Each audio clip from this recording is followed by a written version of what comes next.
नमस्कार दोस्तों, मैं हूं भूषण कुमार कश्यप और आज हम बात करेंगे रिश्ते जोड़ने से पहले परख के बारे में। हम सभी सोशल मीडिया यूज़ करते हैं और जाहिर सी बात है कि सोशल मीडिया के थ्रू दोस्ती होती है, रिश्ते बनते हैं। तो दूसरी ओर अगर हम जाएं तो सोशल मीडिया जो है क्राइम का एक बहुत बड़ा आजकल माध्यम बन गया है। तो इसी के बारे में आज बात करेंगे। इसमें दैनिक भास्कर का एक रिपोर्ट भी है, उसी का ही संदर्भ है। तो आजकल कई रिश्तों की शुरुआत एक नोटिफिकेशन से होती है। लाइक, कमेंट और देर रात तक चलने वाली चैट धीरे धीरे अपनापन पैदा कर देती है और कई बार यही दोस्ती जीवन साथी के रिश्ते में भी बदल जाती है। लेकिन हर आकर्षक प्रोफाइल सच्ची हो ये जरूरी नहीं होता। इसलिए ऑनलाइन रिश्ते में आगे बढ़ने से पहले सामने वाले की जांच परख करना बेहद जरूरी है। ये जो सोशल मीडिया है, इसी से कहीं ना कहीं हम अपने बचपन के दोस्तों और जो आ, लंबे समय से बहुत लोगों से बात नहीं होता, उनसे भी हम सोशल मीडिया के थ्रू जुड़े होते हैं। उनका पोस्ट देखते हैं, लाइक करते हैं, कमेंट करते हैं। तो ऐसे लोगों से भी हम इससे जुड़े होते हैं जिनसे हम डेली बात नहीं कर सकते, या जो अ, हमारे बहुत पुराने जिनसे संबंध रहे। तो ये एक अच्छी चीज़ भी है, इससे हम कनेक्ट रहते हैं और विभिन्न प्रकार की चीज़ें जो देश दुनिया में चलते रहती है उससे हम अवगत रहते हैं। लेकिन किसी से रिश्ता जोड़ने से पहले हमें कुछ सावधानी बरतनी चाहिए। जैसे कि पहली सावधानी की अगर हम बात करें तो सबसे पहले तो हमें प्रोफाइल को परखना चाहिए।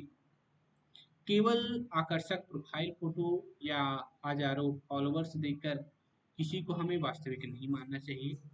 हमें ये जांचना चाहिए कि अकाउंट कब बना है, क्या ये बिल्कुल नया अकाउंट है। अगर नए अकाउंट है तो आप सतर्क रहिए। क्या प्रोफाइल पर नियमित पोस्ट है, जैसे कि अगर किसी ने अम, किसी का वो अगर वास्तविक प्रोफाइल होगा तो जब से बनाया है तब से कुछ ना कुछ पोस्ट बीच में किया होगा। अगर नहीं किया है तो इस पर भी आप सतर्क रहिए। क्या परिवार, दोस्तों और जो साथ में काम करने वाले होते हैं उनके साथ कुछ फोटो शेयर की गई है? अगर नहीं तो सतर्क रहिए। पोस्ट पर जो कमेंट किए गए हैं उनको भी आपको देखना होता है कि ये जो कमेंट किया गया है ये किस प्रकार का कमेंट है। उससे भी आप उस प्रोफाइल की वास्तविकता को समझ समझ सकते हैं। दूसरी सलाह की अगर हम बात करें, जो खतरे के संकेत होते हैं वो कौन कौन से होते हैं? तो कुछ व्यवहार शुरुआत में खतरे के संकेत देते हैं। यदि व्यक्ति बहुत जल्दी प्रेम का इजहार करता है या शादी की बात करने लगता है, अपनी निजी जानकारी देने से बचता हो लेकिन आपकी जानकारी हासिल करने की कोशिश करे। आपकी जानकारी अगर हासिल करना चाह रहा है और अपना जानकारी आपको नहीं दे रहा है तो ये भी एक संदेह वाली बात है।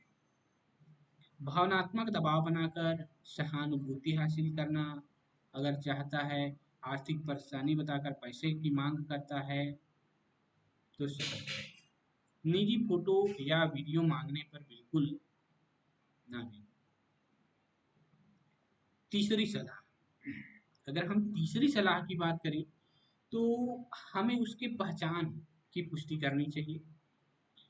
भरोसा करने से पहले कुछ सुरक्षित तरीकों से पहचान की पुष्टि करना, जैसे वीडियो कॉल पर बात करना, इससे पहचान की पुष्टि करने में मदद मिलती है।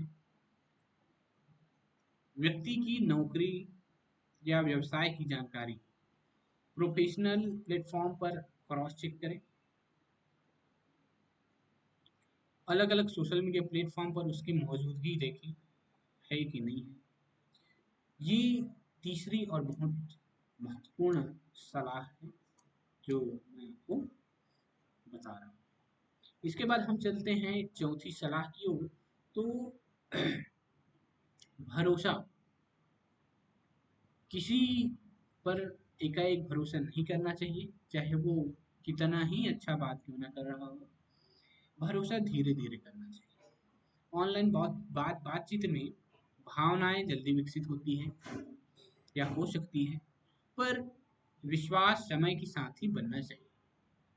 शुरुआत में इन्हें साझा ना करें, जैसे घर का पूरा पता, बैंक खाता या यूपीआई विवरण, आधार कार्ड, पैन कार्ड या पासपोर्ट की कॉपी, ऑफिस की जानकारी, दिनचर्या या लोकेशन की जानकारी।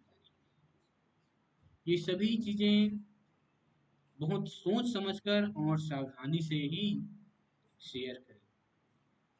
अगर आपको सेटिस्फेक्शन नहीं है, आप संतुष्ट नहीं हैं, आपके मन में कुछ संदेह है, तो बिल्कुल ही शेयर ना करें। आप अगर चाहें तो किसी जानकार व्यक्ति से सलाह भी ले सकते हैं। पांचवी सलाह, पहली मुलाकात।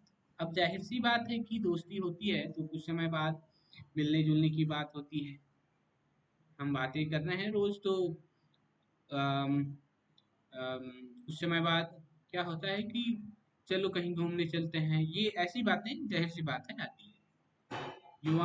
युवा इस चीज को बहुत अच्छे से समझ सकते हैं। पांचवी सलाह की बात करें तो हम पहली मुलाकात किसी के साथ भी सावधानी से करें। इस मुलाकात के दौरान इन नियमों का पालन करें, जैसे कि अगर आप किसी से मिल भी रहे हैं तो सार्वजनिक स्थान चुनें, जैसे कैफे, रेस्तरां। सुनसान जगह पर बिल्कुल ना मिलें, घर पर भी ना बुलाएं। किसी भरोसेमंद व्यक्ति को बताएं कि आप किससे, कहाँ और कितने बजे मिलने जा रहे हैं, और उसका नाम और प्रोफाइल भी अवश्य शेयर करें। अपने किसी खास व्यक्ति को इस चीज को आप बताएं जिस पर आपको विश्वास हो और जो आपका करीबी हो, जिसको आपकी चिंता हो। उस नए शख्स की गाड़ी में आने जाने के बजाय आप स्वयं की परिवहन की व्यवस्था करें और उसी से आना जाना करें। उसके साथ बिल्कुल ना जाएं जब तक आपको विश्वास नहीं होता। ये सभी चीजें बहुत ही इम्पोर्टेंट है। ये सोशल मीडिया से, मतलब साइबर क्राइम से कब फिजिकल क्राइम हो जाता है, ये आप सभी अवगत हैं इससे। चीजें हो रही है, वास्तविक चीजें हैं। छठवीं सलाह, भावनात्मक दबाव को पहचानें। अगर व्यक्ति ऐसा कहे कि मुझ पर भरोसा नहीं है क्या, यह बात किसी को मत बताना। ऐसे वाक्यों से व्यक्ति निर्णय लेने के लिए मजबूर करे तो यह एक हेल्थी रिलेशन के संकेत नहीं है। आपको भावनात्मक दबाव से बचना है, भावनात्मक दबाव में किसी को नहीं आना है। यदि कोई वास्तव में शादी को लेकर गंभीर है तो वह रिश्ते को परिवार तक ले जाने में हिचकिचाएगा नहीं। ये एक बहुत ही महत्वपूर्ण चीज है।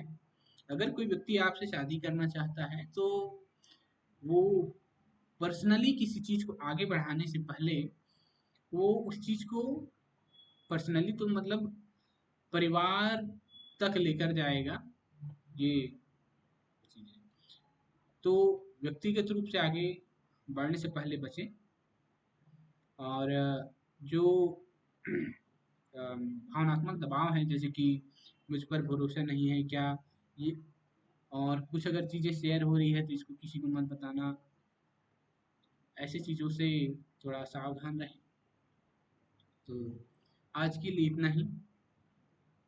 मैं हूँ भूषण कुमार कश्यप, और रिसर्च स्कॉलर हूँ मैं कंप्यूटर साइंस का। साइबर सिक्योरिटी, आईओटी सिक्योरिटी मेरा रिसर्च टॉपिक है। हालांकि ये चीज़ें कॉमन सी चीज़ है, इसका नॉलेज सबको होना चाहिए। थोड़ी सी सावधानी आपको बड़ी से बड़ी परेशानी में जाने से बचा सकता है। धन्यवाद। जय हिंद।